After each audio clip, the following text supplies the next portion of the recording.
Buenas tardes. Bienvenidos a todos.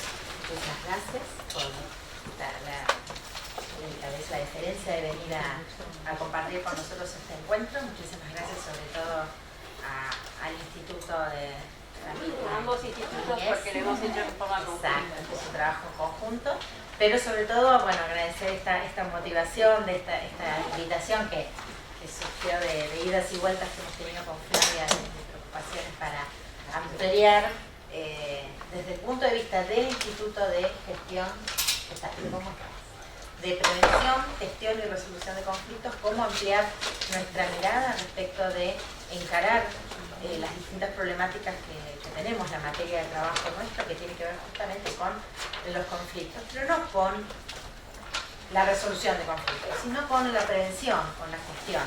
Y en esto, en la justicia restaurativa, en realidad las prácticas restaurativas, que son como algo distinto, ¿no? Ya les explicaremos con Flavia, que va más allá o es de una manera diferente al encarar la justicia restaurativa, ¿no? La justicia restaurativa, que aparece de alguna manera como un planteo diferente a la justicia retributiva y que aparece de alguna manera como un planteo de cómo incluir a las distintas partes, con todas las críticas que ha tenido. Esto data de unos cuantos años de desarrollo, ¿no? Yo me acuerdo haber escuchado acá mismo en el colegio algunas críticas que planteaban que la inclusión de la víctima dentro del planteo de justicia restaurativa había que tener cuidado que no se terminara utilizando a la víctima como un elemento pedagógico respecto de a quien queremos lograr acompañar en una reinserción o rehabilitación. La verdad es que nuestra preocupación tiene que ver con encontrar herramientas que sean más proactivas, por eso hablamos de la prevención y de la gestión de los conflictos, y encontrar campos cada vez más amplios en los cuales los abogados tenemos que formarnos, porque obviamente va más allá de la formación que podemos recibir en la universidad, que podemos recibir en nuestras formaciones de posgrado habituales o muy jurídicas, y donde nosotros podemos cumplir un rol importante porque somos quienes de alguna manera podemos darle un poco este marco de derecho a lo que las partes pueden, los actores sociales en realidad pueden llegar a tratar de generar y acompañarlos en este proceso. Un espacio donde la interdisciplina es muy importante, pero donde no podemos dejar de lado y abrir nuestra cabeza también a la interdisciplina, ¿no? A veces los temores nuestros desde la abogacía y desde la incumbencia nos limitan un poco a abrir la puerta a otros campos que nos pueden ampliar de una manera muy práctica nuestros material de trabajo. Nosotros trabajamos muchas veces en el instituto, la formación tiene mucho que ver con los conflictos de lo que nosotros llamamos prejudiciales o previos ya a la instancia judicial y cómo resolver de una manera diferente lo que ya está llegando a la instancia judicial o al juicio. Pero la verdad es que en el instituto hemos tenido muchísimas inquietudes, por eso este trabajo con Flavia creemos que es sumamente importante, muchas inquietudes respecto de respuestas que nos están faltando a conflictos de otra índole, a conflictos que ya no son entre dos personas, sino que tienen que ver con una situación de conflicto de una comunidad, ya sea a nivel comunitario o a nivel pequeñas comunidades dentro de lo que llamamos esto macrocomunitario, como podrá ser la comunidad escolar, la comunidad de una ONG, de una organización, pero comunidad escolar no en términos de la violencia en el aula, sino toda la comunidad educativa, padres, docentes, las comunidades de salud, ¿sí? Los grandes ámbitos de trabajo en salud, de trabajo social. La verdad que es muy transversal esto de lo restaurativo, que no se limita solamente a una manera diferente de castigar el delito, que es lo que más hemos escuchado, ¿no? Cuando hablamos de justicia restaurativa, sino algo más proactivo, que sea más proactivo y no solo reactivo, ¿no? Que decimos reactivo cuando hablamos de responder o de restaurar, y hablamos de algo proactivo cuando estamos hablando de tratar de darle herramientas a estos actores para que puedan trabajar en estos conflictos. Y esto tiene sin duda un parámetro pedagógico con los actores de la sociedad. La otra vez escuchaba yo, viendo con esto, hablando con Flavia, estaba escuchando algunas conferencias, algunas charlas TED, profundizando un poco en esta temática, y bueno, la verdad es que Flavia, ustedes conocen, tiene, que ahora vamos a dar pie para que ella es la que sabe, la que va a hablar de esto. Pero bueno, más allá de su formación en minoridad, menores, como jueza de menores, lo cierto es que su búsqueda ha sido constante. Yo desde que la conozco, hace unos cuantos años, siempre se inquieta, está yendo hacia. Pero bueno, es parte de estas búsquedas que nosotros también a veces decimos, ¿por qué esto? Avanzo y me frustro. Y porque quizás tenemos que pensar en cosas que van más allá, ¿no? Como la búsqueda que arrancó hacia la neurociencia. Me acuerdo que empezaban con las charlas de espiritualidad y derecho, después fueron hacia la profundización en neurociencias y derecho, y hoy trauma colectivo, y vas concatenando, no cosas distintas, sino como una cosa se va sumando a la otra para enriquecer estas mecánicas. La verdad es que es muy preocupante hoy en día en la sociedad en que vivimos las situaciones de violencia que se producen, de polarizaciones, de oposiciones, de contraposiciones en todos los planteos. Y a mí en lo personal creo que es muy preocupante también la situación con la infancia, con la adolescencia y cómo se están educando en sus herramientas para solucionar conflictos futuros. Y esto es muy complejo, esto sí viene un poco de la justicia restaurativa, ¿no? La relación entre la neurociencia y la justicia restaurativa, entre qué se estudia desde la neurociencia en una persona que ha delinquido, sobre todo en cuestiones de delitos graves, etcétera, para analizar qué efectos puede tener. Y se ha analizado que puede tener efectos positivos en la persona que ha delinquido, prácticas de tipo restaurativo, pero efectos científicos, efectos de... nosotros veníamos de un dogma que tenía que ver con que el cerebro se desarrolla en la primera infancia y ya nunca más tiene ningún tipo de desarrollo, ningún tipo de crecimiento. Y la verdad es que hoy en día esto ha cambiado, ¿no? Se ha descubierto que puede haber prácticas, actividades, desarrollos, quehaceres del ser humano que vuelvan a hacer que el cerebro empieza a tomar caminos que no tomaba, a desarrollar espacios de su cerebro que no tenía bien desarrollados. Y hay algunos trabajos muy interesantes que quizás podamos profundizar más adelante, es un poco la propuesta, por ejemplo con las situaciones de empatía, ¿no? Con esta detección a nivel científico de que personas que han delinquido quizás a nivel cerebral tienen alguna cuestión no desarrollada, creo que es en las amígdalas, bueno, en la posibilidad de empatizar con el otro, como que detectan el sentimiento del otro, pero no tienen la respuesta que un ser empático debería tener. El otro día yo veía en algunos textos de educación y me preocupaba esto de cuál es el efecto que tiene en los niños, por ejemplo, la exposición a la tecnología. En niños muy pequeños esta exposición a los celulares, esto no debe estar bien, uno dice estará bien, no estará bien, no lo sabremos hasta más adelante, pero una de las cosas que se está viendo es que el hecho de comunicarme con un aparato y no con una persona estaría limitando las capacidades empáticas de este niño. Entonces, ¿qué problema, no? Si decimos que en los centros de recepción de la empatía, digamos, es donde a veces radican conductas violentas o conductas desproporcionadas en cuanto a respuestas, ¿qué problema si estamos teniendo toda una generación de primera infancia que ve limitada su capacidad de empatía? ¿Por qué? Porque se conecta con una máquina, entonces se olvida de leer al ser humano, de leer la cara de enojo de un padre, de leer la cara de felicidad ante esta reacción empática, de lo que hice le gustó, lo que hice le dolió. Pero bueno, es muy abarcativo, pero es mucho el efecto que puede tener. Así que hoy le agradecemos a Flavia, le invitamos a que ella, en esta actividad interinstitutos, pero que venimos a escucharla más que interinstitutos, ¿no? A todo lo que siempre nos aporta. Bueno, en realidad yo voy a hablar hoy de 3 universos y voy a tratar de dividir los 3 universos. Los 3 universos son traumas colectivos, justicia restaurativa o procesos restaurativos y neurociencias, porque los 3 están muy relacionados. Antes que nada explicarles cómo yo llegué a los traumas colectivos, si no, no se entiende mucho.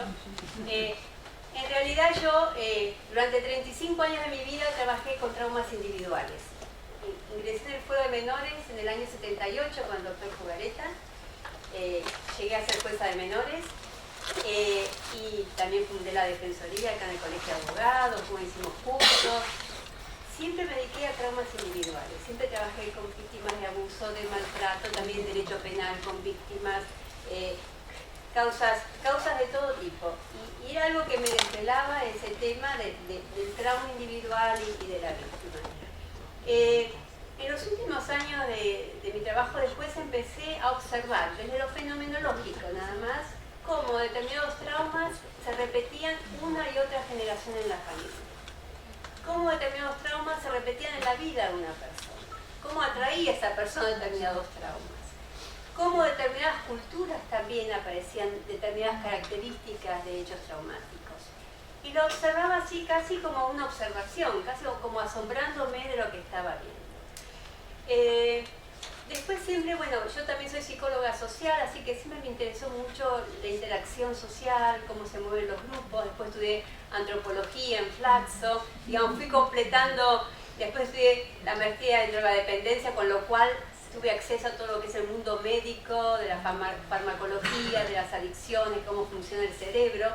Y después llegaron las neurociencias. Bueno, con las neurociencias se nos abrió todo un nuevo paradigma, porque en realidad lo que teníamos intuiciones de ciertas conductas empezaron a mostrarse los soportes biológicos de eso.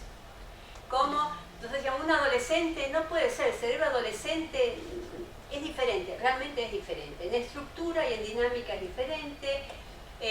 Un cerebro hoy sabemos que termina de madurar a los 25 años, sabemos que las distintas áreas se van sincronizando en distintos momentos de la evolución, que antes son las mujeres, después son los hombres. Empezamos a ver, también de la mano de la tecnología nos empieza a mostrar cómo es el cerebro en funcionamiento. Y cuando empieza a ver el cerebro en funcionamiento, y no desde una autopsia, empezamos a entender cómo es el mecanismo.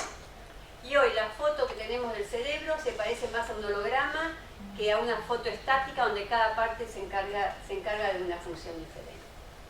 Y empezamos a ver los mecanismos colaborativos que tiene el cerebro. Y con sorpresa empezamos a darnos cuenta que el placer y el dolor dan forma a nuestro cerebro.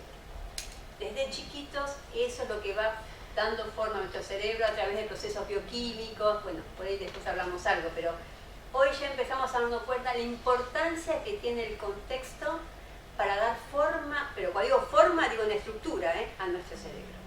Eso por un lado. Y por otro lado, de las neurociencias aparece una nueva rama que es la epigenética, que empieza a investigar cómo en nuestro ADN nosotros tenemos restos de traumas de generaciones anteriores. Digamos, sobre todo en Holanda, que es un país donde tiene las historias clínicas de hace más de un siglo, sistematizadas, han empezado a ver cómo la tercera generación, después de un campo de concentración, aparecen síntomas que tienen que ver con ese trauma. Entonces aparece toda esta nueva ciencia que explica incluso cómo hay partes del ADN que se aprenden o se apagan según las circunstancias. Así que de golpe empezamos a darnos cuenta de lo que nos parecían intuiciones, en realidad tienen soporte biológico, así como ahora podemos entender también que la moral tiene soporte biológico. Los chicos nacen con un soporte biológico de la moral, que después la sociedad se encarga de deformarlo, pero hay un soporte biológico y hay un bienestar de las personas en vivir de acuerdo a su ley, a una buena ley y también a la ley de su cultura. Esto por un lado. En los últimos años, hace 4 años atrás, empecé a tomar un curso online, me interesó y un fin de año me agarró una locura, porque fue una locura total, y me fui a Israel sin conocer a nadie a empezar a estudiar este tema que es de traumas colectivos. Como corolario de eso, hace 4 años que viajo una vez por año a Israel. Ya me he recibido en formación de traumas colectivos, pero sigo entusiasmada, muy entusiasmada con el tema. Y lo que sí. ¿Por qué Israel? Bueno, ahí lugar, primero que en Israel están los palestinos, sí, los está la Franja de Gaza y la Franja de Gaza, sí. Cisjordania, están las víctimas del Holocausto. Pero aparte, ahí era donde yo encontré esta formación de traumas colectivos. Pero a mí lo que me permitió esta formación de traumas colectivos es, yo siempre había trabajado desde lo local, viendo mis víctimas locales, viendo qué pasaba en mi sociedad, viendo incluso el tema de los desaparecidos, todo lo que pasa acá. Pero ir allá Y por ejemplo, estar en Palestina y estar con organizaciones de Palestina y con víctimas de traumas colectivos de Palestina y también de Israel, a mí me abrió la cabeza de entrar al tema desde un lugar que no era al que yo pertenecía, pero al tener más distancia me permitía verlo con más claridad. Así que para mí esa fue toda una experiencia, digamos, después de decirme siempre soy yo local con los traumas, explorar traumas que no los tenía yo en mí, como es el Holocausto, o trauma como es Palestina, digamos, y ver lo que pasa en Palestina y sentir en mi cuerpo lo que pasa en esos lugares. Fue para mí toda una experiencia.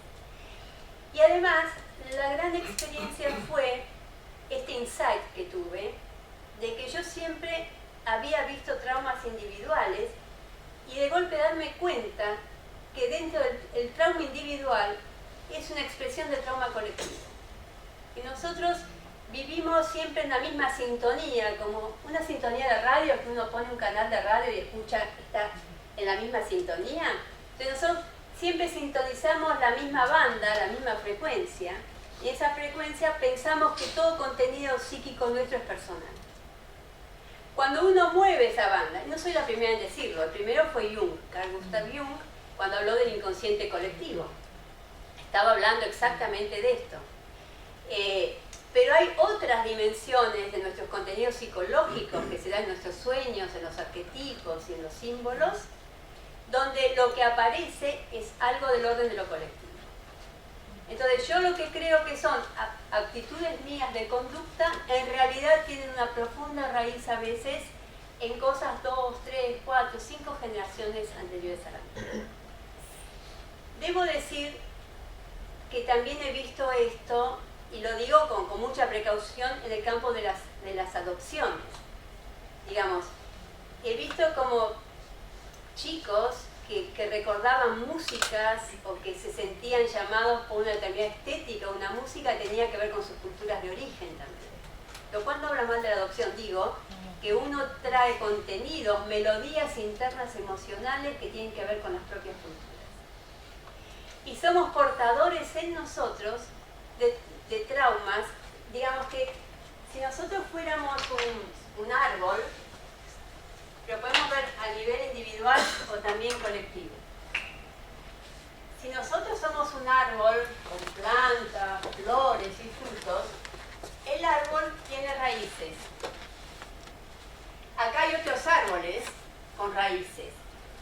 La primera franja de raíces que se entrecruzan estas raíces son los traumas intergeneracionales. Hay psicoanalistas franceses, hay un libro muy interesante, se llama Ay, mis ancestros, de Annette Schuchennever, el apellido es rarísimo, S-C-U-G, son todas consonantes. Hola Diana, ¿cómo te va? Entonces, en esta primera franja son cuestiones que tienen que ver con lo transgeneracional familiar, son las cosas que nos vienen de la cultura de nuestra familia. Pero después de estas raíces, en lugares más profundos, entran en lo colectivo, en la cultura de nuestra sociedad, en la cultura donde nosotros vivimos. Digamos, yo a esta altura, aunque mi papá es italiano, mis raíces ya están en la cultura de la tierra argentina, y yo también tengo traumas que son de la cultura argentina. ¿Qué es un trauma? Hablando metafóricamente, un trauma es energía vital congelada. Digamos, en la vida las cosas no le ponemos blanco, negro, polaridad positiva o negativa, bueno o malo. Pero en realidad lo único que hay es energía vital. Cuando yo tengo un trauma importante, ¿qué ocurre? Esa energía vital queda congelada por el dolor. Es tal el dolor que se produce un corte en la raíz y esta energía vital queda congelada. Queda congelada, pero no es que queda congelada muerta. No, pugna por salir, pugna por ser vista y pugna por encontrar la luz. Pero en la medida que no es vista y que queda acá cortada, empuja hacia arriba y le quita savia, le quita vida al árbol. O sea que nuestros traumas colectivos, nuestro suelo colectivo, en realidad es energía congelada que no está pudiendo, que pugna por ser vista, pero en realidad lo que está buscando es vivir, conocer. Hola, ¿qué tal? ¿Cómo te va? Y además, esto nos muestra otra cosa que es muy interesante. Últimamente hablamos mucho de la teoría del tiempo. Hay un libro de Carlos Rovelli que se llama... Estoy muy mala con los nombres. Bueno, es reciente, pero la física cuántica habla mucho del tiempo no lineal y del tiempo circular. En realidad, los traumas nos están mostrando exactamente esto, porque el trauma, lejos de haber quedado allí lejos en la historia, se reactualiza todo el tiempo en el presente, está vivo en el presente porque busca resolverse.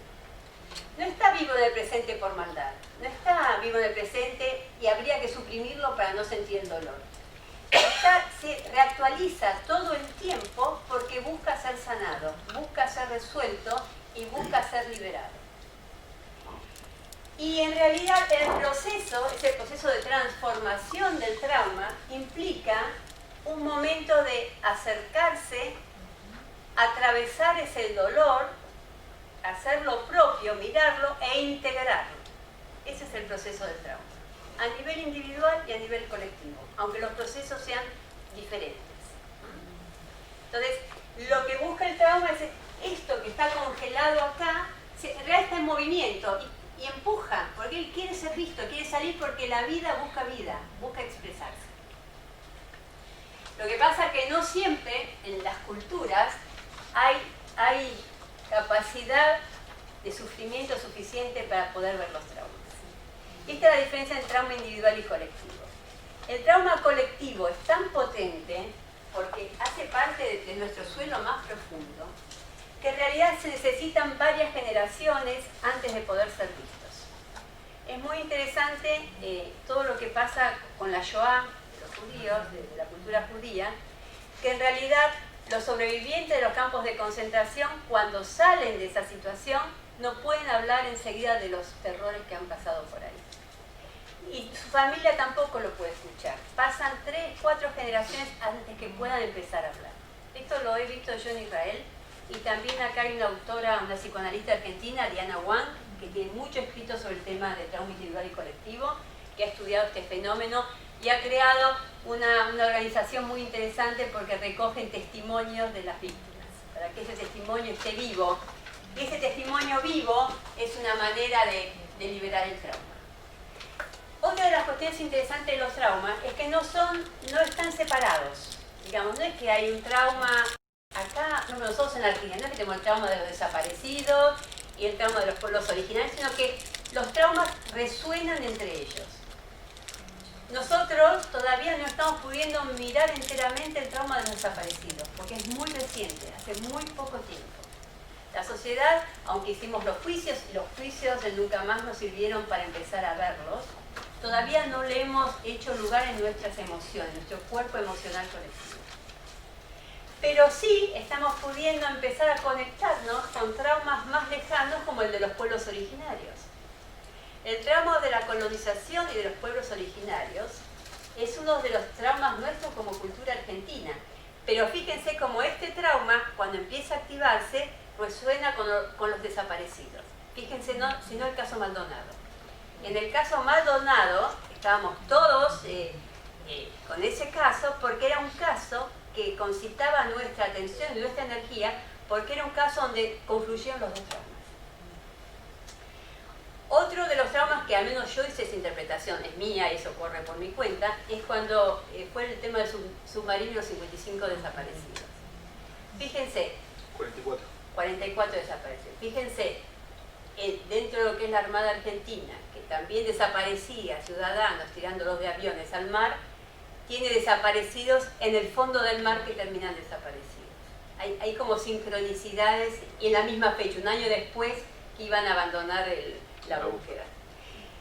Entonces, los traumas no son independientes, porque cuando lo tenemos muy cerca, no lo estamos pudiendo ver. Entonces, pero sí empezamos a trabajar los más lejanos.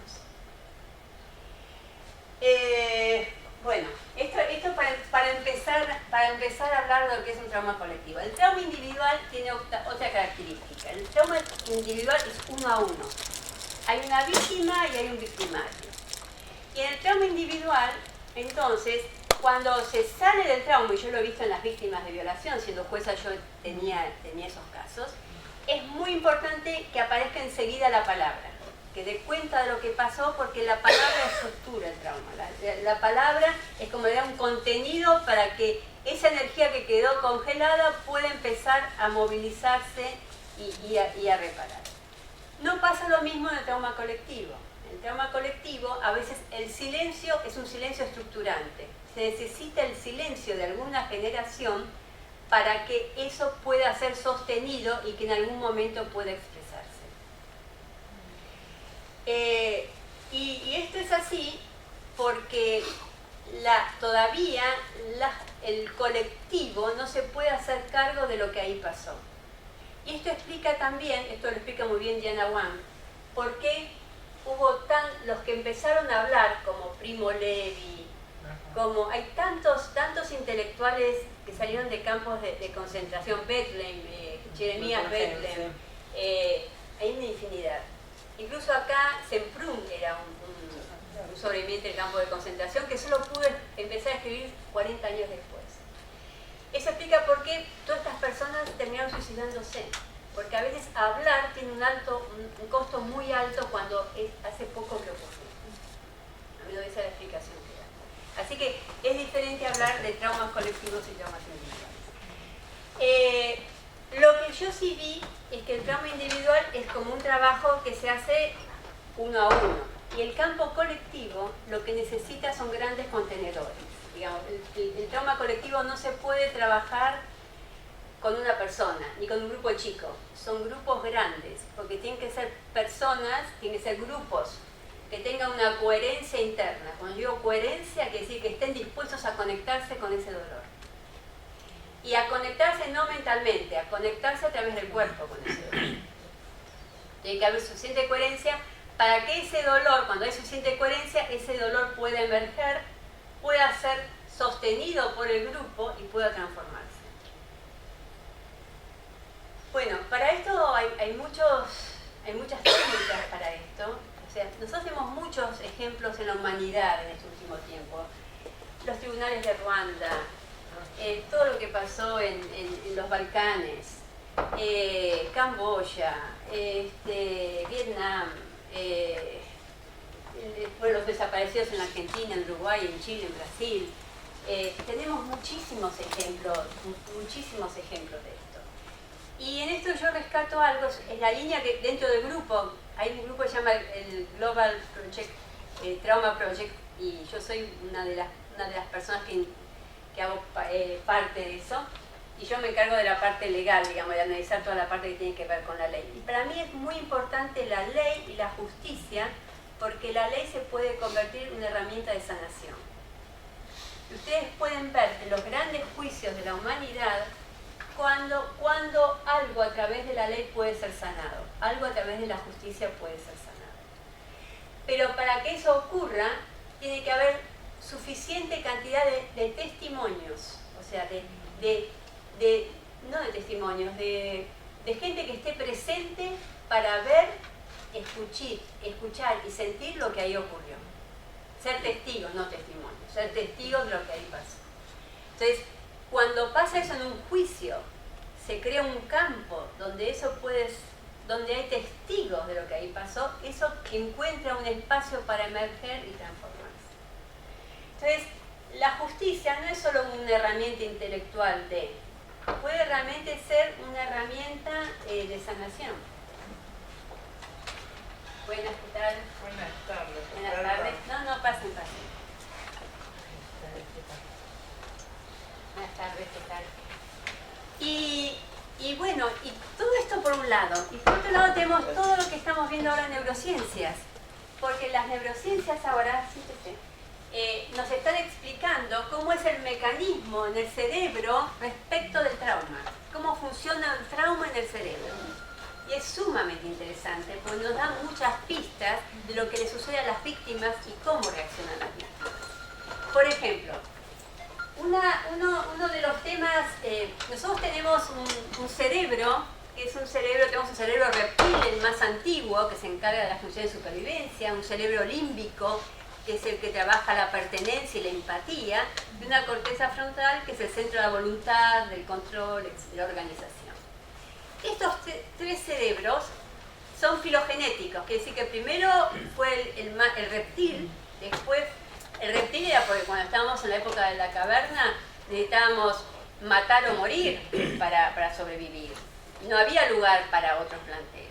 Después, Perdón, ¿no? Es la misma masa encefálica que va cambiando. No, tenemos los tres cerebros. Tenemos un cerebro reptil, que es el como de las la parte interior de supervivencia, automáticas, que cuando alguien nos hace algo, no pensamos, reaccionamos desde nuestro lugar reptil, desde el animal que es golpeado o perseguido. instintivo. Tenemos un cerebro límbico, que es el cerebro que se formó cuando el hombre necesitó vivir en grupos para sobrevivir. Es donde está la empatía, donde está la amígdala, donde están las emociones, donde está el sentimiento y donde se procesa la memoria. Y la memoria y el sentimiento se procesan juntos. No existe una memoria separada de la emoción. La emoción se procesa a través de la memoria. Y después está el neocórtex, que es toda la parte más nueva, que es la parte de la organización, la planificación, pensar en el futuro, etc. En las víctimas, ¿por qué yo digo que el placer y el dolor forjan el cerebro? Porque cuando alguien sufre y está bajo estrés, genera cortisol. El cortisol es un veneno para nuestro cerebro y para las neuronas. Entonces el cortisol hace que nuestro hipocampo se configure de una manera diferente.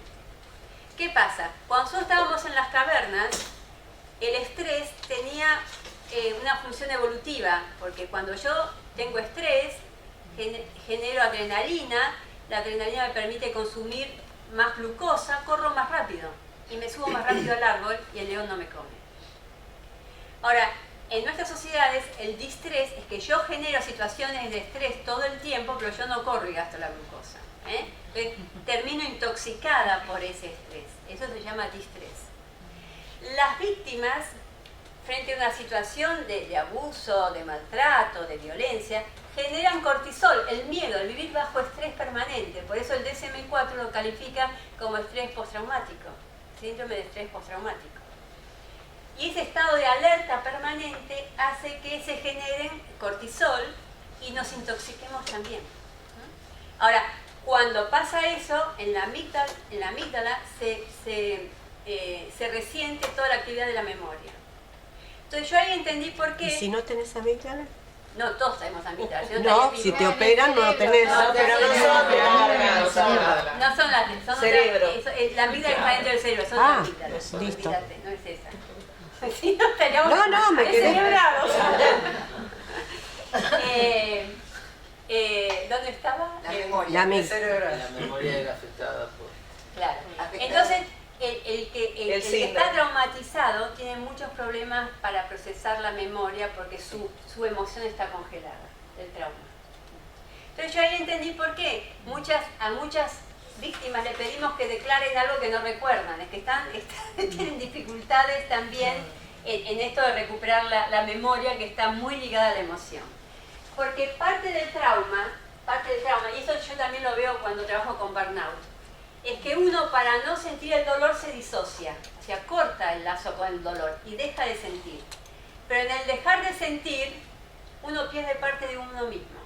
O sea, no es que uno se disocia y es como si nada, no. Uno se disocia, pero parte de uno queda allá y ya no puede volver a sentir. Y esto es lo que pasa muchas veces en las víctimas, disocian porque está el dolor que no pueden sentir. Y eso yo lo aprendí como jueza de menores.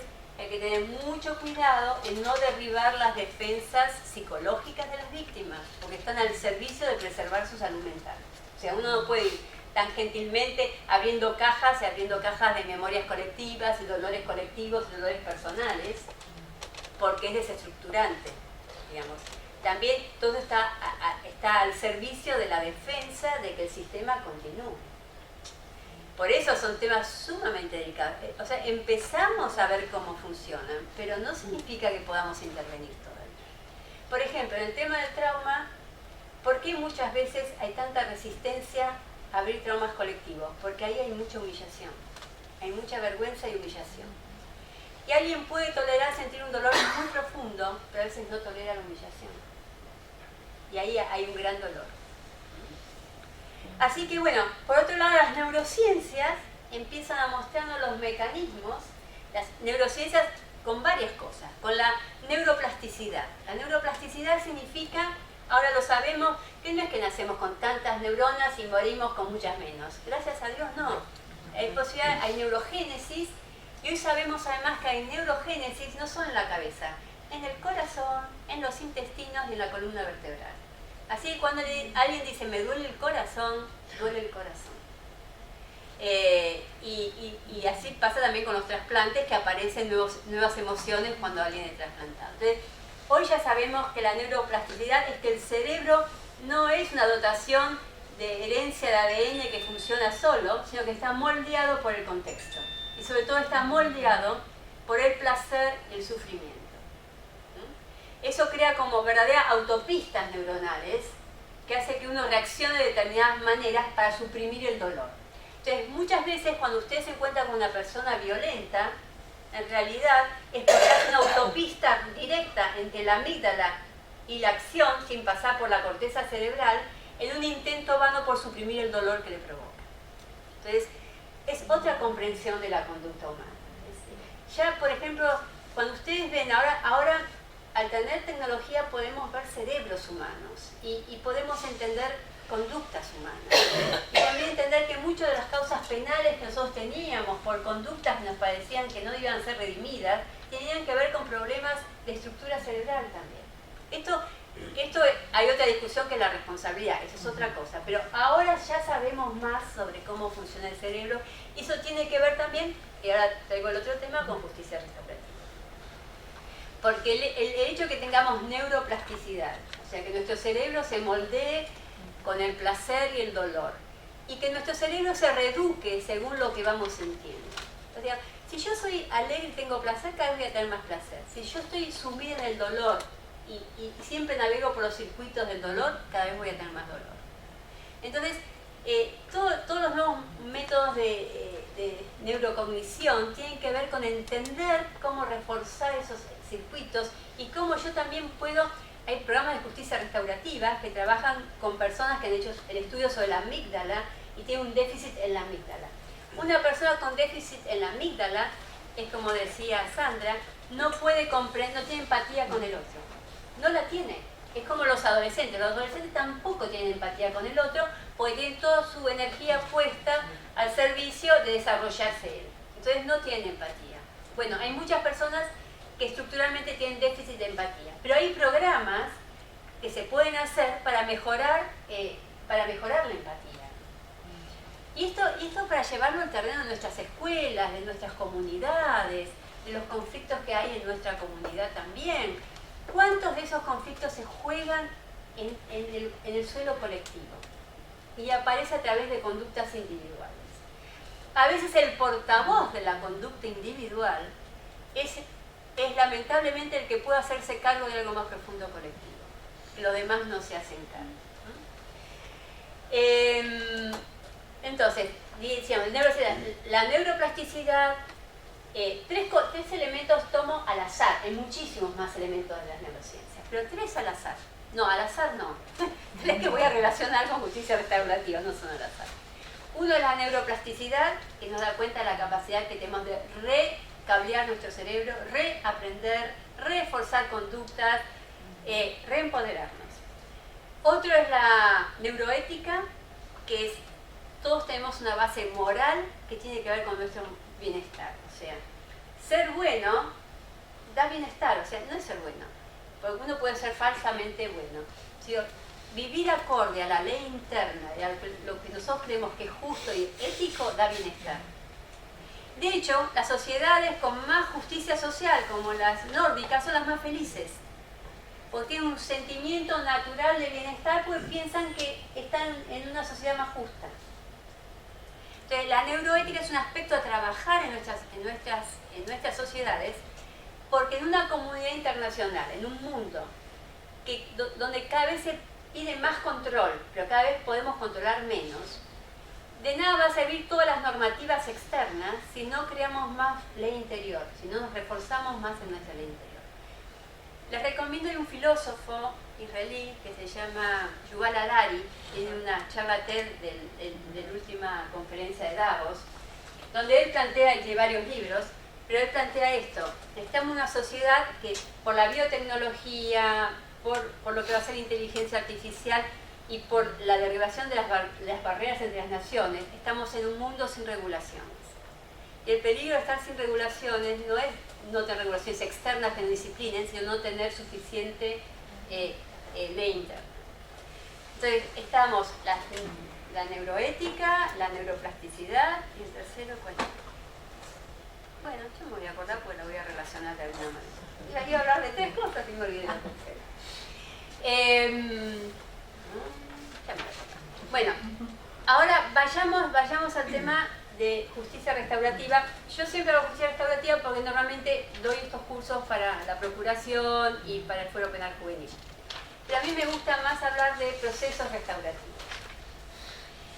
En los procesos restaurativos, o sea, la definición que nosotros tomamos en justicia restaurativa es la de Marshall, que dice son procesos restaurativos donde víctimas y victimarios concurren juntos, pero además invita a la comunidad a participar del proceso, y donde lo que se está mirando no es lo que pasó, sino las consecuencias del delito y cómo es posible repararlas, para reintegrar a la sociedad tanto la víctima como el victimario. Porque el trayecto de la víctima, sea víctima de trauma individual o colectivo, es el peligro del victimismo. Es el peligro de caer en el victimismo. ¿Por qué? Si una víctima es solo vista por haber sido víctima de, hace de eso su factor de identidad. Cuando hace de eso su factor de identidad, no abandona el victimismo. Puede seguir victimizándose toda la vida. Lo mismo pasa a nivel colectivo.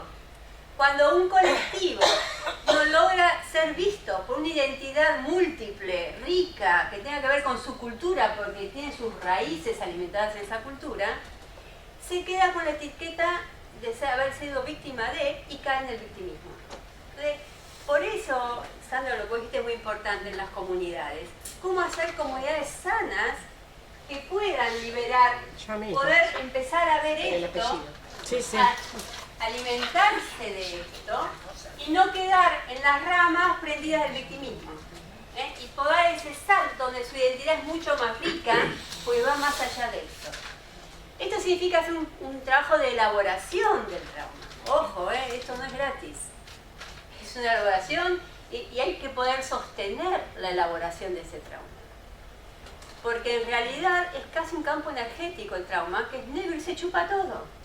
Incluso a los equipos técnicos. Entonces, hay que crear suficiente conciencia en los equipos interdisciplinarios de entender que hay que sostener eso de una buena manera, porque hay malas maneras. Una mala manera es cuando el profesional se pone en el lugar del salvador. Yo te voy a salvar. Bueno, tenés garantizado un burnout absoluto y un fracaso en lo que hagas. No va a salir nada de ahí. Digamos. La buena manera es cuando hay un contenedor energético coherente que pueda sostener, mirar lo que ahí pasó y sostener para que emerja lo que tenga que emerger, aun cuando yo no sé lo que vaya a emerger, y pueda dar lugar a ese proceso. Entonces, en los procesos restaurativos es muy interesante, porque estoy hablando de comunidad, yo integro la comunidad al proceso. Primero, hablo de procesos. Acá la justicia, cuando baja el martillo, no soluciona nada, sino hay un proceso para llegar a la justicia, y si el acto de justicia tiene sentido de justicia para los que participaron del proceso. Si yo llego al acto de justicia y no hice este proceso, donde cada uno le encontró el sentido de justicia, no va a reparar nada el acto de justicia, va a ser puro castigo. Esto lo hablo yo siempre en penal juvenil, digamos. De nada sirve llegar a un juicio abreviado de arreglo entre fiscal y defensor y yo no hice un proceso donde tuvo sentido ese proceso, donde algo de la justicia se busca. Yo como jueza de menores siempre lo tuve claro, si un nenito de 2 años o un chico de 17 con un homicidio, los dos querían justicia.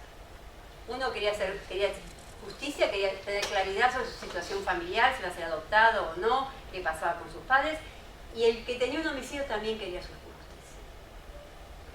Y hay otra cosa, cada uno también tiene derecho a llevar su propia culpa, digamos. ¿Cuántas veces en el fuero penal juvenil no se les permite a los chicos declarar? Más allá de que es una estrategia del defensor, hay un espacio donde alguien necesita hablar de lo que pasó ahí. Yo me fui por las ramas. Volviendo al tema, está hablando del proceso.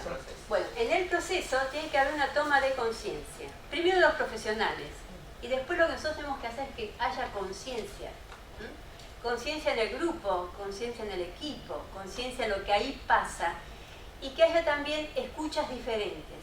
Escuchas sin juzgamiento, escuchas de acompañamiento, como alguien que es catalizador, que permite las condiciones para lo que tenga emerger, emerja. Es la única manera. Y tener esta visión que es multidimensional, digamos. Hay un hecho, hay un evento, yo miro el evento, pero puedo ver otras dimensiones del evento, que no aparecen tan evidentes a primera vista. Y a veces no es como yo, qué es lo que yo le digo al otro, es como yo lo miro al otro. Como yo lo miro al otro con su capacidad y su fortaleza para dar lo que tiene para dar. Les pongo un ejemplo. Un chico con una probation, esto es real, le dicen de ir 6 meses a un comedero a la tarde a ayudar a repartir las meriendas y ayudar a los chicos. El chico hace los 6 meses, termina la probation y continúa yendo. ¿Por qué? Porque encontró un lugar donde no solo es culpable, él tiene algo para dar a los demás.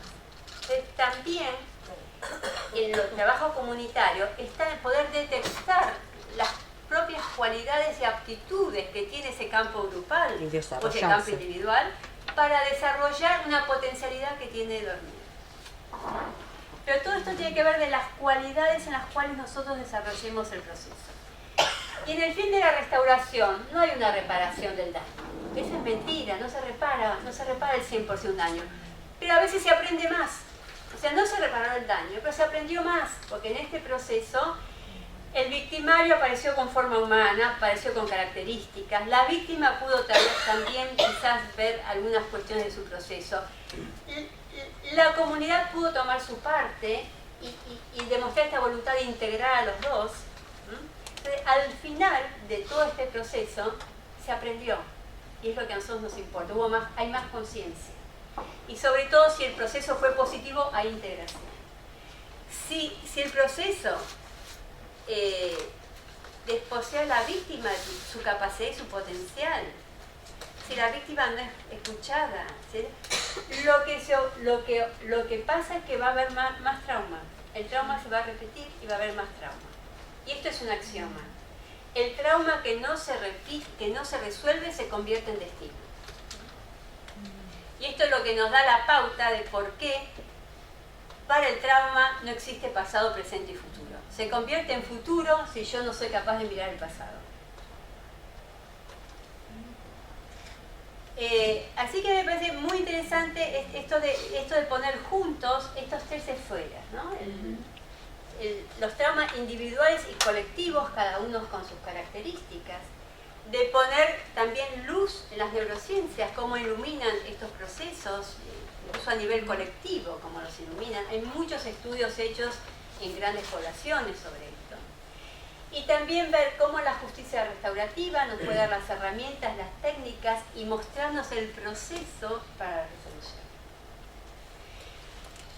Mi hipótesis, porque es una hipótesis, no está confirmada, es que así como nosotros siempre trabajamos con los traumas individuales y a través de trabajar con personas individuales pensábamos que liberábamos malestar social colectivo, si quizás no haya un camino inverso y a través de trabajar las raíces de los traumas en los colectivos podamos liberar traumas individuales.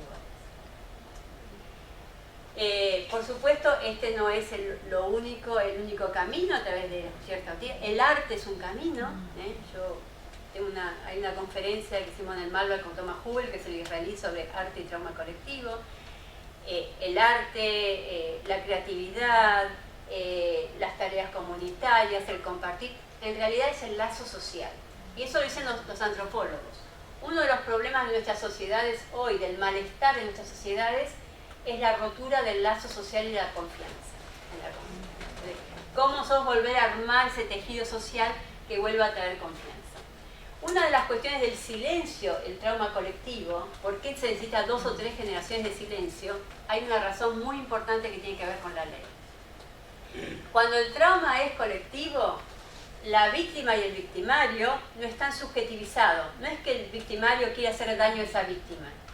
Es un aparato estatal, o es una organización, o es una ideología, y no le importa qué particularidad tiene esa víctima. Lo que le importa es destruirlo.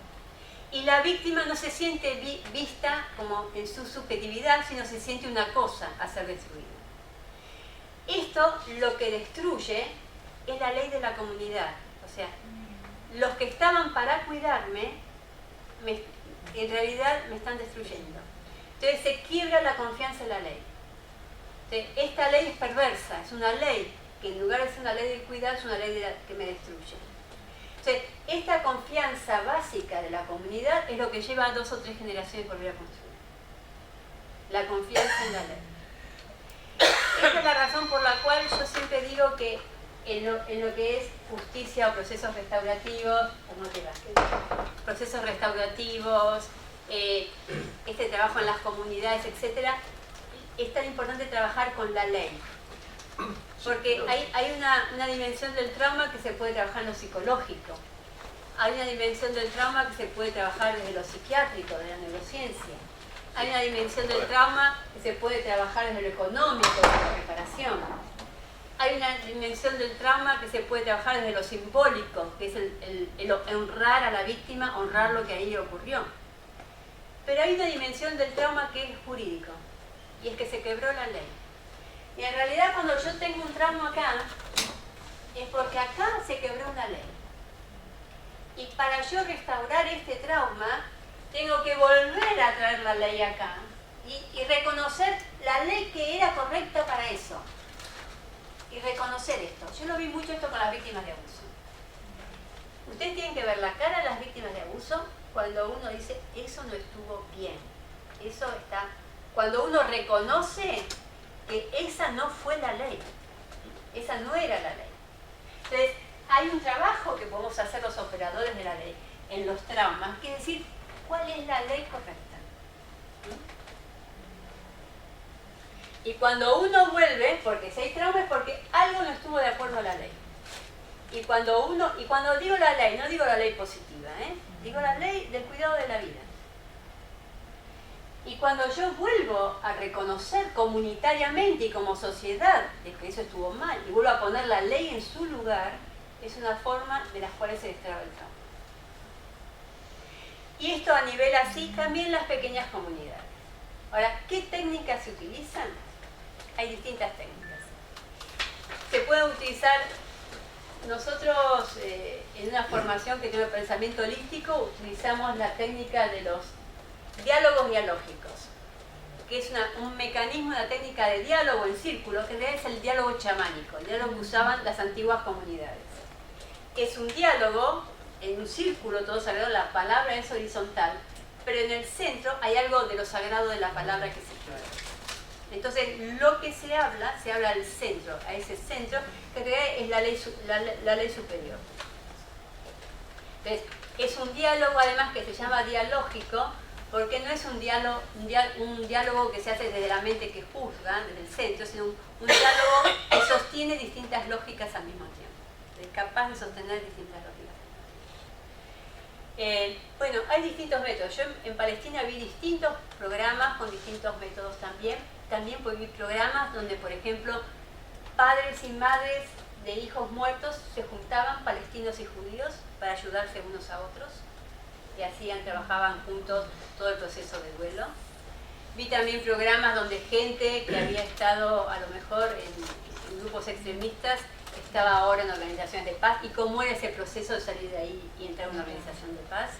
Digamos, hay distintas modalidades en distintos países, distintas maneras. Lo importante es que cada cultura tenga en cuenta también su propia forma. Bueno, creo que con esto les he dado un panorama. Muy interesante. Queremos más. Así que si ahora quedamos ahí. Queremos Ahora más. quedamos ahí. Bueno, háganme preguntas. Sí. Últimamente el índice de los suicidios en adolescentes ha aumentado. Se debe también a esta cuestión de... Bueno, esta es una nueva forma de mirarlos. Así como les dije, ¿cuántos de los que habían salido de campos de concentración se habían suicidado por renunciar? ¿Cuántos suicidios? ¿Cuánto en realidad ya lo plantea Freud eso? ¿Cuánto tiene que ver con el malestar de la cultura? A veces uno lo ve con cosas personales, pero ¿cuánto tiene que ver también con el malestar de la cultura? Freud también lo había anticipado eso de alguna manera. Hoy no es la única manera, no es que yo digo, propongo esta visión y tiramos por la borda el otro. No digo esto. Digo que estamos en un momento del saber, de la construcción del saber, donde nos abrimos a la multidimensionalidad. Donde decimos, esto probablemente es un problema a nivel psiquiátrico, pero también tiene otras dimensiones que no estamos viendo. Entonces, lo que estamos proponiendo, en realidad lo que estamos teniendo acceso son los mesosistemas. O sea, está el sistema personal, los mesosistemas son estos sistemas donde aparece lo colectivo como foco. Pero te digo, yo había hablado Freud, había hablado Jung, hay muchos pensadores que habían empezado a hablar esto un siglo atrás, por ejemplo. Pero sí, hoy se puede ver el tema de la criminalidad, de la violencia, de los suicidios también como un fenómeno también que se puede también hacer una lectura de este tipo. No única, pero que admite esta lectura. ¿Tendría que ser trabajado desde el colegio? ¿Cómo lo ves? A ¿Desde la ver, institución, digamos? a ver, yo sé que no, para nada les voy a proponer trabajar con traumas colectivos porque es una cosa sumamente delicada. Yo lo he visto, porque además yo lo participé y yo sé lo que uno siente en el cuerpo cuando emergen este tipo de emociones tan fuertes que son arrasadoras. Hay que tener estructura para sostener esto. Así que no les voy a decir que trabajen con trauma colectivo. Pero solamente el hecho que el educador, el mediador, el que trabaja en la comunidad, vea el fenómeno, no como algo solamente personal, sino como la expresión de algo más profundo, eso ya cambia la situación. A veces no es lo que decimos, es como nosotros miramos. Eso cambia la situación. Hoy lo sabemos también, que el observador hace parte del campo de observación y modifica el campo de observación. Es verdad, pero por ejemplo en una mediación me tocó un accidente en el cual se muere, fallece la mamá de 3 chicos jóvenes. Vinieron los 3 chicos, vino el papá, el viudo, y vino la persona que manejaba el camión, que termina de embestir y de matar a la señora. Y la verdad que ni me animé, ni osé a que participaran o estuvieran en la misma sala. O sea, me desbordé yo no, directamente, ni siquiera tuve ni las más mínimas herramientas como para... Ya sabía yo, igualmente, más allá de la connotación económica, de lo que significa la compañía de seguros, todo lo que es el trasfondo del juicio, ¿no? Y de los intereses que se puedan después. Pero si hablamos al tema sensible del encuentro, yo no me sentía ni siquiera mínimamente capacitada como para bueno, que todo lo que es procesos restaurativos, nunca las cosas se hacen, digamos, se hacen bajo consentimiento informado, hay que trabajar muy bien la víctima, el victimario, tienen que estar de acuerdo, y además son para determinados temas, no son para todos los temas los procesos restaurativos. Claro. Esto también es cierto. Claro. Pero también está interesante en ver la gama, porque alguien dice, no, esto de la justicia restaurativa no sirve para un homicidio. A lo mejor un homicidio no, para ese homicidio. Pero hay un montón de casos que sí sirven. Y donde hay un gran aprendizaje de la persona y de la comunidad en esto. Entonces, también ver esas diferencias. Pero te entiendo porque uno le pesa eso. Uno le pesa Y eso. nosotros como mediadores estamos a veces como muy cerquita. Muy cerquita. Muy cerca, estás en una sala chiquitita y te encontrás con este dramón y no está. Por eso hay que trabajar el burnout en los mediadores y hay que trabajar qué pasa, qué factores inciden para que haya burnout. Y no está en el trabajo, sino en cómo uno se relaciona dentro del trabajo. O con el trabajo. Hay otras claves, sí. Yo soy trabajadora social y trabajo en penal juvenil en Ciudad y vine para tratar de escuchar otra campana, porque en Ciudad muchas veces la justicia restaurativa es que el juez le pide al chico de 16 que que done 200 pesos a la parroquia, no sé dónde, y sale a afanar para llevar los 200 pesos. Entonces digo, y lo de los juicios abreviados también, los chicos están totalmente fuera del proceso. No entendieron nada. No entienden nada, le tenés que hacer un plano y ni así lo entienden. Para eso dos pensamos que estamos aplicando el mejor modelo de justicia. Pero no sirve, ¿no? Entonces, claro, bueno. Por eso, hay que hacer procesos con conciencia y no importa el resultado, que sea lo que se repara. Lo que se repara es en el proceso, que se vuelve a armar el tejido social. Eso es lo importante del proceso. La memoria colectiva. Bueno, hay otro tema. Y recuerdos de la memoria. Bueno, ahí está, es otro tema de neurociencia, el tema de la memoria colectiva. Porque en realidad el tema de la memoria no es lo mismo rememorar que recordar. Son dos cosas diferentes. La memoria colectiva puede estar cristalizada, la llaman chosen collective traumas. Puede estar cristalizada en un evento y no moverse de ahí, y eso es memoria como fotos que se van recopilando. Y otra cosa es recordar, que es pasar a través del corazón. Recordar, en latín, es volver a pasar a través del corazón. Lo que sale en trauma colectivo es este proceso de volver a pasar por el corazón, volver a sentir la emoción que quedó capturada en el cerebro. La memoria colectiva únicamente lo que hace es conectarnos a los clústeres que quedaron congelados en el territorio congelado y permite que eso todavía sea transportado y llevado a través de las raíces. Diana Wang, que tiene esta organización, que toman testimonios, ellos hacen algo muy interesante porque imagínense que la gente del campo de concentración ya tiene 90 y pico de años. Entonces buscan una persona joven y durante un tiempo trabajan los dos juntos para juntar ese testimonio. Y se hace después un acto. Y la persona joven lo que se compromete a que eso no se corte, que se siga pasando de generación en generación. Entonces, esa memoria es una memoria con recuerdo, vuelta a pasar por el corazón, y tiene que ver con este proceso de sanación del trauma colectivo. Porque esas generaciones no pudieron hablarlo en su momento, recuerden por esto del silencio estructurante, pero lo están pudiendo hablar ahora. No, yo decía, por lo de la memoria colectiva, si no hay peligro que se utilice como una forma de política, claro, usar el victimismo, pero como una forma de influencia política o de mantener el control de la sociedad. Bueno, eso es lo que yo llamo victimismo. Digo, hay dos posibilidades en esto. Hacer de la memoria colectiva un recuerdo, con lo cual las nuevas generaciones pueden ponerse en contacto con el dolor y reconocer y honrar lo que pasó ahí. Y otra cosa es tomar la memoria casi como un rehén. Esta memoria es mía y solo me pertenece a mí. En ese caso, no solo que no va a sanar el trauma colectivo, sino que va a perpetuar. No, te quería preguntar, Flavia. Sí. No sé, ¿qué relación puede tener nosotros en Mar del Plata cuando tuvimos la jornada de mediación? Nos tuvimos, digamos, hablaron sobre constelaciones familiares. ¿Qué relación, digamos, verías vos entre las constelaciones familiares y los traumas? Y la constelación familiar lo que hace es poner... Que también es algo muy delicado. ¿No? Es muy delicado. Muy delicado. Estos temas son absolutamente delicados. Y el problema es cuando alguien se siente dueño de la interpretación de eso. Porque no son para interpretar. Lo que aparece es una imagen desdibujada en 3D, pero el problema es cuando empiezan las interpretaciones sobre eso y se hacen dueños de la interpretación. Entonces son temas delicados que sí muestran una imagen de esto, pero yo el tema que le veo, el peligro que le veo es la interpretación. Totalmente. Puede ser totalmente azarosa. Y la persona puede creerse esa interpretación y no ponerse en contacto con lo que ahí pasó.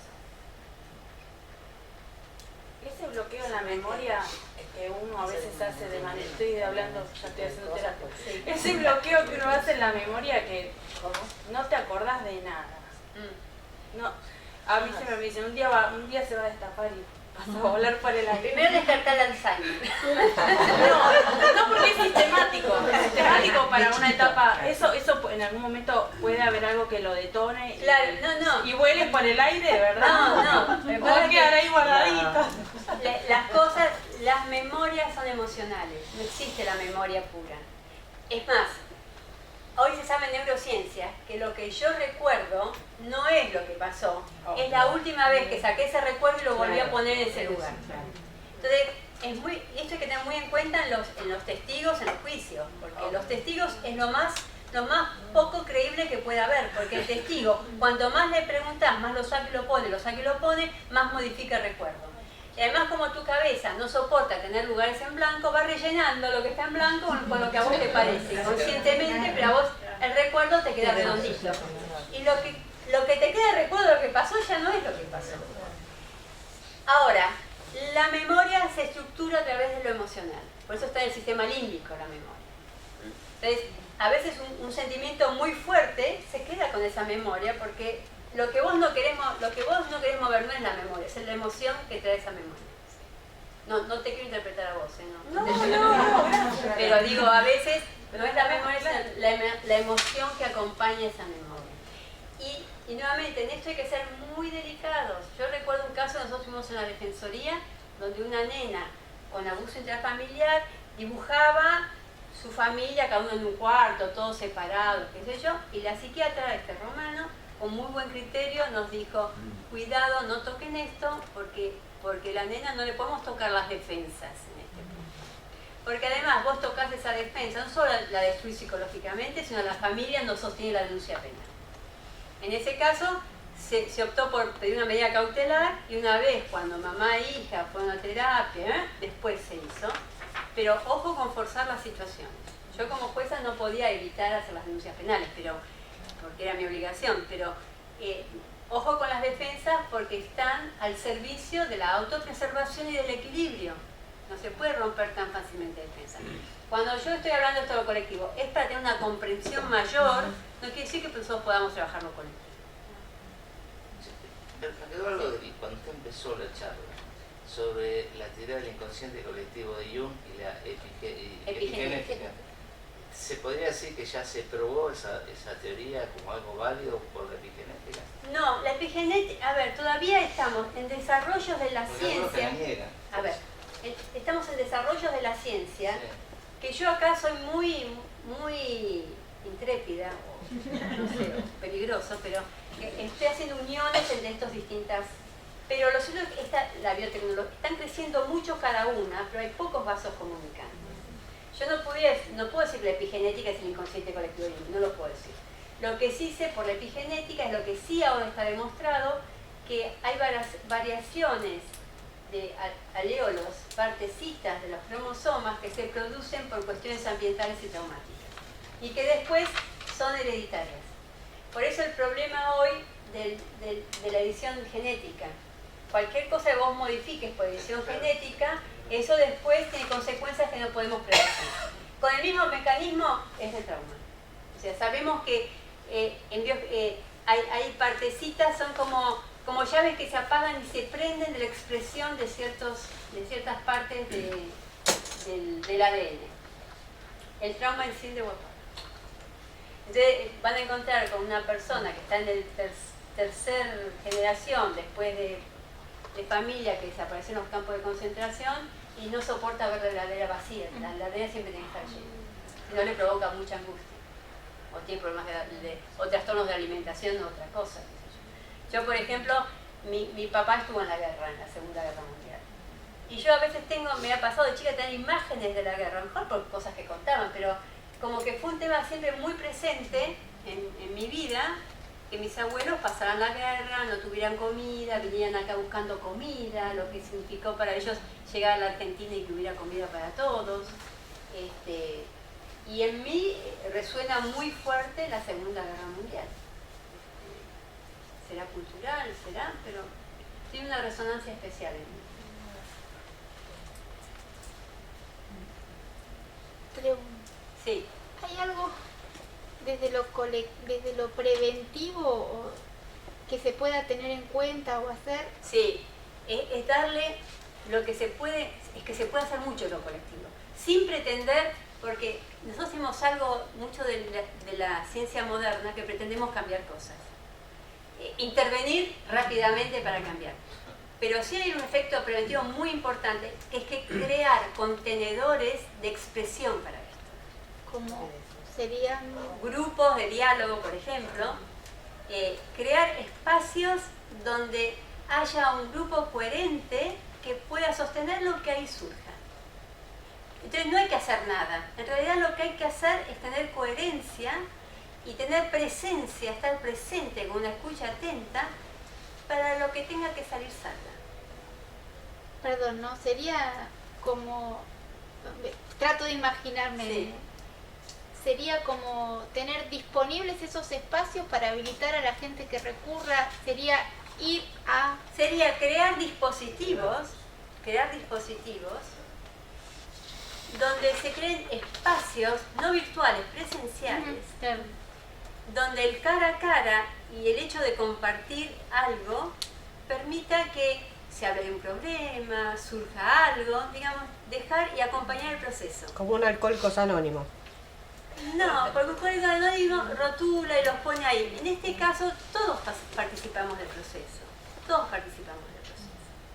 Si yo les digo ahora hacer un ejercicio, nos ponemos en círculo y les doy algunas consignas sobre con qué consignas vamos a hablar, no de contenido, sino qué ponemos en el habla, van a salir cosas que después nos van a parecer interesantes. O va a haber una sincronicidad en algún tema que a todos nos ocupe tocar. Yo imagino un colegio, por ejemplo, se pueden armar círculos de diálogo. El círculo de diálogo es una técnica ancestral de nuestros pueblos originarios, no es nada nuevo. El tema es que nosotros estamos acostumbrados a monopolizar la palabra y a dirigir lo que se dice. Y estamos poco preparados para sostener energéticamente el espacio sin intervenir.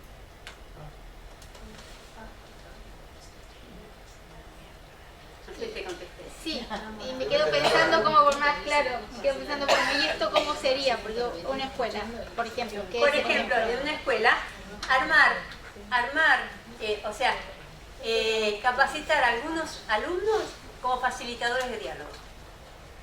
Le das pocas herramientas y los entrenás para que faciliten diálogos. Ayudaría en los casos bueno, de bullying claro, totalmente. Como se hace, bueno, como si actualmente se va haciendo en algunas escuelas y entrenándolos para que se... Digamos, lo que está pasando es que estamos yendo a la violencia por falta de límites, falta de reglas y falta de espacios genuinos, donde la palabra circule de otra manera. Si vos logras esos espacios, la palabra empieza a circular de otra manera. También, por eso, para mí, hay que hacer prevención de la ley. La ley está devaluada porque hemos perdido el contacto vital con la ley. La ley de Moisés era una ley para sobrevivir.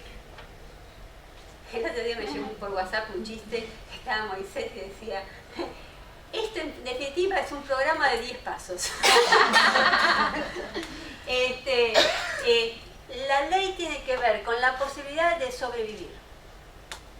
Y la ley tiene una función de cuidado. Y a veces nos hemos quedado con el aspecto de la ley que castiga, que disciplina, pero nos olvidamos de la ley como cuidado, que es una ley femenina en realidad, una ley más femenina que masculina. Es una ley que alimenta, nutritiva. Pero la ley, donde no hay ley, hay violencia. Entonces, me parece que hay que trabajar mucho en prevención de la ley. Cómo volver a instalar una ley que sea reconocida como ley interior por los que participan de ese grupo. Me parece que se puede trabajar mucho en ese aspecto.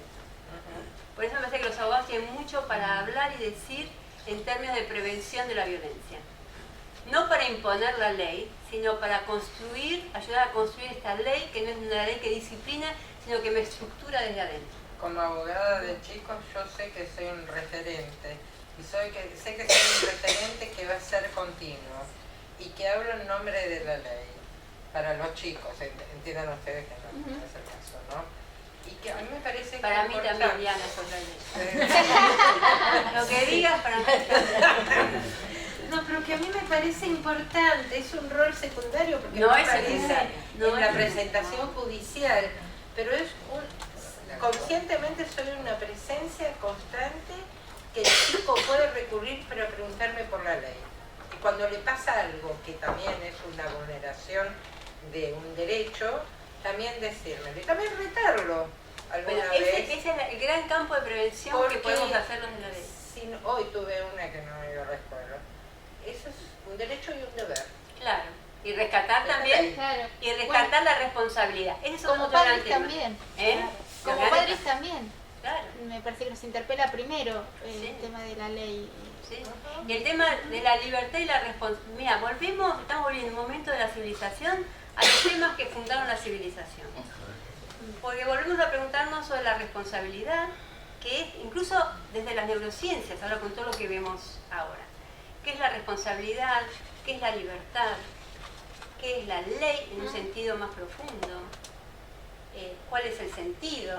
Digamos, estamos empezando a buscar, digamos, ya a mí no me interesa un proceso burocrático que cumpla los requisitos legales. A mí me interesa con los chicos un proceso que tenga sentido para ese chico o para la familia. Si no, no va. Lo que arreglemos hoy se desarma mañana. Si no logramos captar el sentido que tiene lo que está ocurriendo ahí. Así que hay que estar abierto al sentido y a esta multidimensionalidad. No porque haya que decirla ni imponerla, sino estar uno abierto.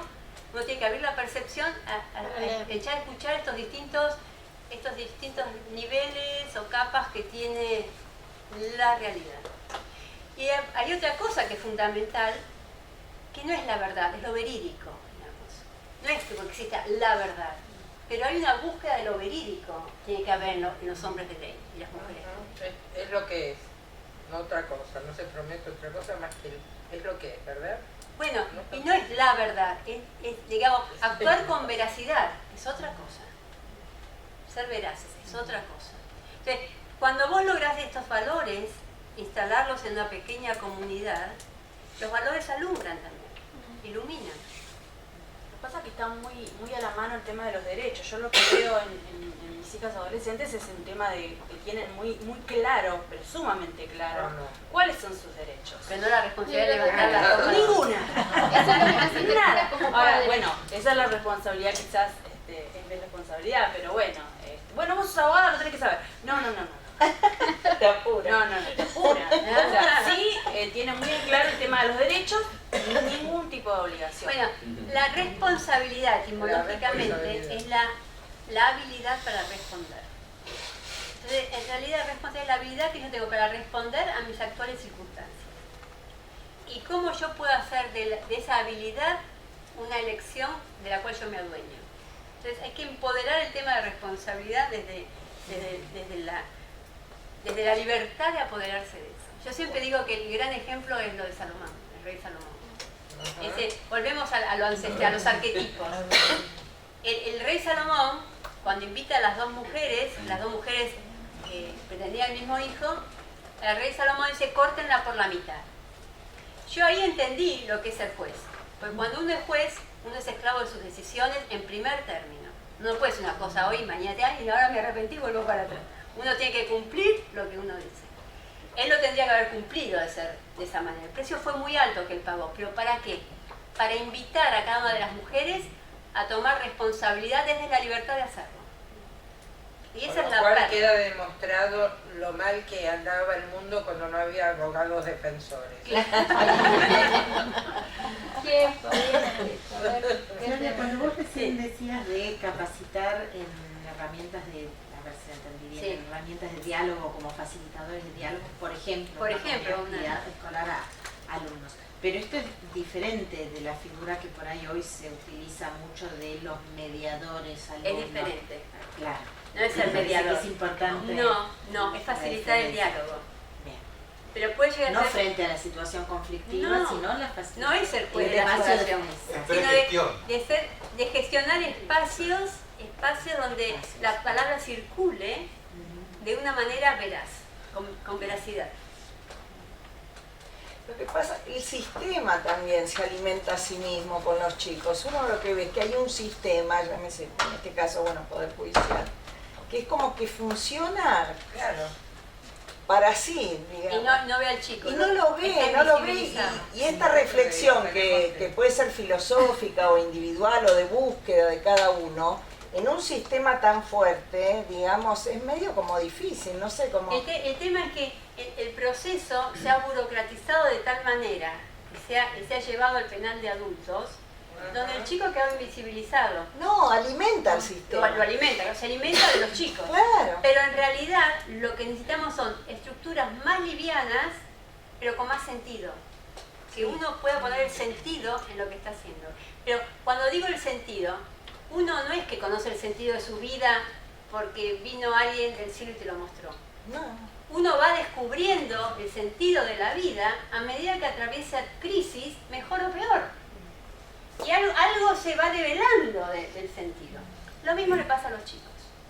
Los chicos también necesitan experimentar esto de mantener un horizonte al cual acudir y donde van pasando cosas que me van develando parte del sentido que tiene la circunstancia. Si yo no logro tocar el sentido de la circunstancia, no voy a cambiar nada. Hay algo del sentido que es un misterio, que no lo sabemos, pero está para ser develado en el proceso.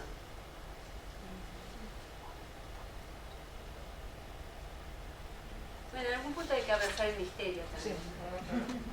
Sí.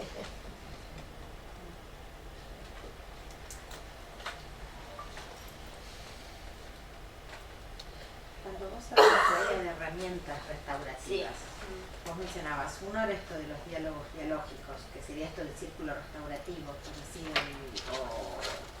a ver, si hablamos de penal, hay todo un procedimiento. O sea, hay distintas etapas que todos conocemos. Cuando hablamos de procesos restaurativos, digamos, si querés vamos al final de la situación. Y te digo, hagamos algo que tenga sentido. Quizás lo que haya que restaurar es algo simbólico, no es material. Lo que la persona está buscando es reconocimiento, es algo, o restaurar la ley, lo que estuvo quebrado, hay que volver a restaurarlo. Hay que ser muy creativo en las maneras de cómo restaurar lo que ahí está faltando. Y no se trata de pagar 200 pesos ni de hacer algo en especial. Se trata, creo que ahí está la habilidad. ¿Cuál es? ¿Qué es el sentido que me está mostrando la situación? Que busca restaurar algo de lo que está ahí frisado y está buscando liberarse, para convertirse en vida. Porque lo que le pasa a la víctima cuando queda prisionera del victimismo, deja de vivir, pierde la posibilidad de vivir, se desvitaliza. Entonces, empezar a ver a la víctima como esta potencialidad que tiene, incluso de apropiarse de la experiencia y darle otra vuelta para que eso se convierta en algo más. Pero eso no es porque uno se lo va a decir, es porque uno va a sostener un campo energético y de conciencia para que se despliegue lo que está buscando desplegarse. Es una actitud diferente. Para eso hay herramientas como comunicación transparente, hay otras cosas.